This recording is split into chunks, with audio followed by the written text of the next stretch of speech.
Have you ever experienced something that you couldn't explain? One such story lingers from my childhood, a tale that my mother told me, one that has never faded, even after all these years. Picture this. The year is 1938, in the quiet hillside town of Guayama, Puerto Rico. Homes are built from wood and topped with tin roofs.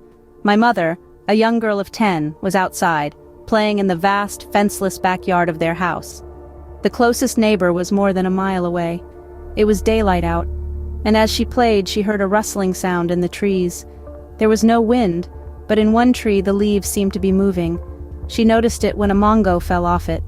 Looking up, she spotted a figure on a branch. She assumed it might be a big bird, but as she moved closer, she recognized the figure. It was her Uncle Jose.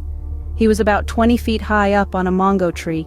He was sitting on a branch with his eyes closed, arms stretched out wide as if he was asking me to come to him, and he was so well dressed. But I noticed he had no shoes. I had never seen him with a shirt and tie before. As she neared the tree, she called out to him, "Uncle, you scared me. What are you doing there?" But he remained silent. His eyes, although closed, still followed her as if his eyes were opened.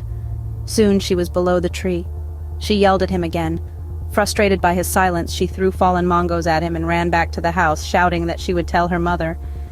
Inside the house, her mother and grandmother were preparing dinner.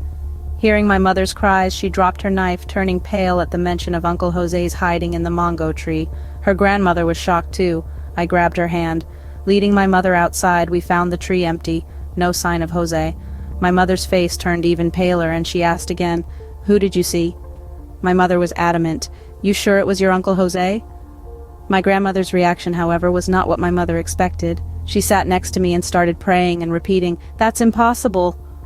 The reason for her shock was that Uncle Jose had died the week before.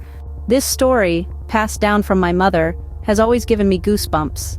It's a chilling reminder that there are things in this world that defy explanation, that sometimes the line between the living and the dead can blur, and the past can make its presence felt in the most unexpected ways.